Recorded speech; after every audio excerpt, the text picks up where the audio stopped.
essa câmera, ela não cai na categoria das toy câmeras, tá? Mesmo porque eu acho que a Canon não tenha nunca fabricado uma toy câmera. Mas é uma câmerazinha interessante. E essa aqui, por ser barata na época, é uma câmera que é relativamente simples de você achar no Brasil, tá? É a Canon Sprint, tá bom? Tem o módulo macro aqui, tem o módulo flash aqui, que você liga e desliga, tá? É uma câmerazinha bem simplesinha, bem levezinha, até quase que suja. Eu vou dizer que essa... A exemplo do que eu fiz na ponta de cima, eu vou fazer na ponta de baixo. Lembra que eu falei em algumas outras apresentações que a Pentax, aquela Pentax 120 WS e aquela outra Fuji 1000, que eram câmeras que tinham ares de câmeras premium, mas não eram câmeras premium. Essa daqui é o contrário, ela está na faixa de baixo. Essa aqui tem ares de câmera toy, mas não é uma câmera toy, mesmo porque ela tem uma lente aqui super, hiper interessante. Mas ela tem feeling de câmera toy. Ela tem uma portinha que não é das mais confiáveis. É até mole demais. Essa é uma das reclamações que essa câmera tem por outros usuários. Não só por mim, mas... É meio chato, tá vendo? Ela não quer fechar. É meio chata de fechar. Fechou, tá? Não é aquela coisa clec, clec, enfim, tá? Eu acho que isso reflete o valor da câmera para a época, reflete a proposta da câmera. Cadê minha pilha pequena? Reflete a proposta da câmera, tá? E reflete o valor que essa câmera tinha. Deixa eu ver se tá ligado. Tá, não tem muita frescura. Basiquérrima, tá? Não tem nada de excepcional. E enfim, o que é interessante dessa câmera? Não sei se vai dar para ver na gravação, mas olha o coating dessa lente. Tá?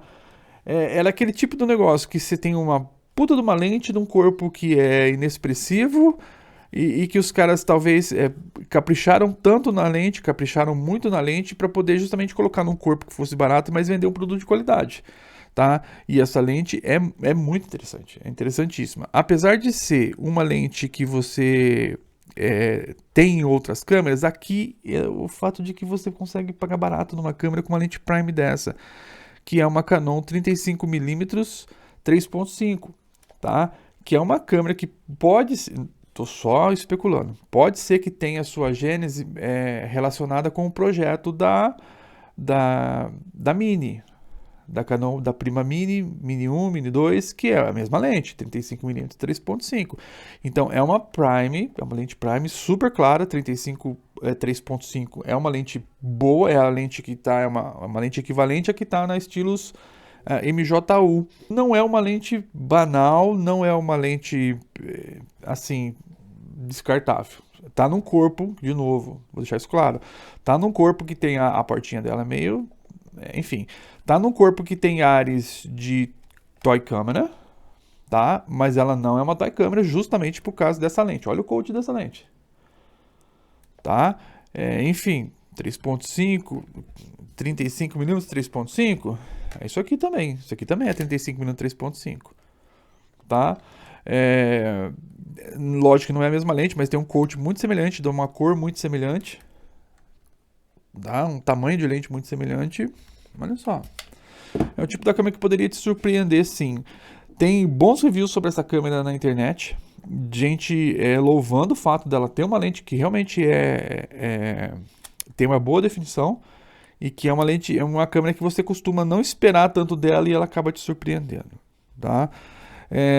Enfim, essa aqui tá funcionando, tá novinha. Ela tem uma função macro que ela pega foco até a 45 centímetros da ponta da lente, que é muito bom, tá?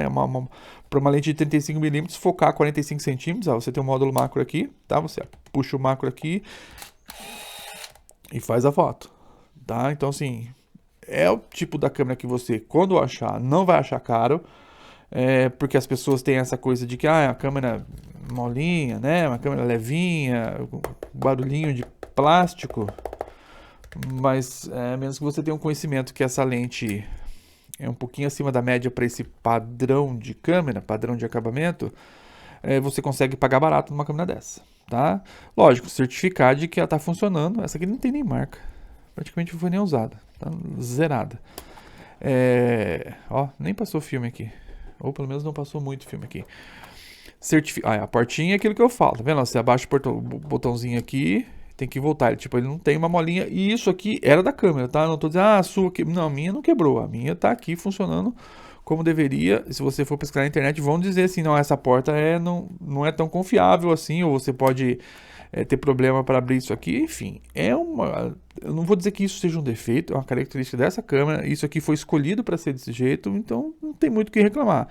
O fabricante fez a parte dele em colocar talvez uma lente aqui acima da média, num corpinho que está abaixo da média, e que você pudesse pagar um valor justo por uma câmera decente que tem uma lente que vai peitar a Olympus MJU. Simples assim, tá? Ela não sugere menos qualidade do que a MJU, só que essa portinha dela realmente é famosa por ser frouxinha assim. Mas não que vai abrir, não que vai ter problema, não que isso vai soltar, mas é aquilo que eu falei, é uma câmera que você encontra esse tipo de portinha em câmera toy.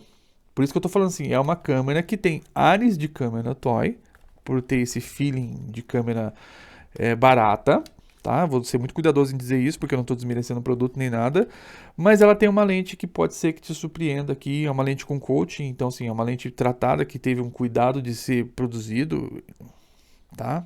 35, 3.5, não tem o que pedir muito mais do que isso para uma câmera compacta, né?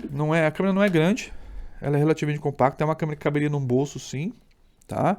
E que tem uma lente que pode vir a te surpreender sem que você tenha que pagar o preço absurdo que as pessoas cobram pela Olympus, por exemplo, tá? Então fica a dica. Ela é muito mais comum de achar do que as Prima Mini, também é autofoco, também tem rebobinamento, então assim, é barulhenta? Sim, mas todas as câmeras dessa época eram barulhentas se você não vai ter muita diferenciação. Boa parte do barulho sai por trás aqui pelo fato dessa portinha ser uma portinha, como eu falei, bem meh.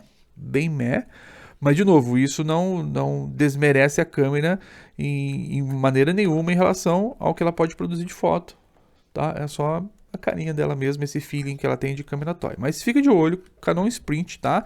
É um puta do fabricante, é um fabricante de topo. Não acredito que isso tenha, essa câmera desmereça a linha de produção desses caras, a história que eles têm na fotografia. Não acho que esse tenha sido o modelo meia boca que eles lançaram, muito pelo contrário. Eu acho que essa tinha um mercado específico, corte de custos, fabricação simples e uma lente para manter a honra da Canon em pé.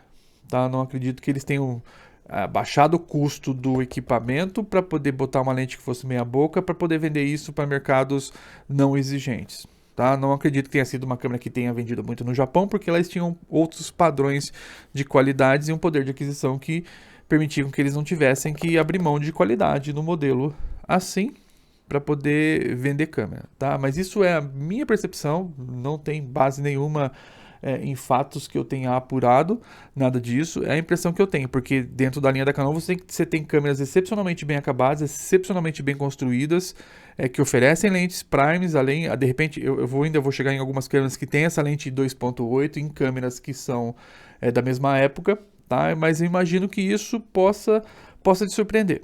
Tá? Não estou vendendo a câmera, não estou falando para você sair correndo atrás de uma câmera, eu só estou falando para você ficar de olho, porque pode ser que isso você consiga, pagando menos, consiga um resultado igual ou superior ao que você tem numa Olympus, pagando uma fração do preço que as pessoas costumam cobrar por aquela câmera, tá? Mas aí, fica a dica, Canon Sprint, tá? Além de tudo, ela é bonitinha, ela é simpática e ela cabe no bolso. Literalmente cabe no bolso.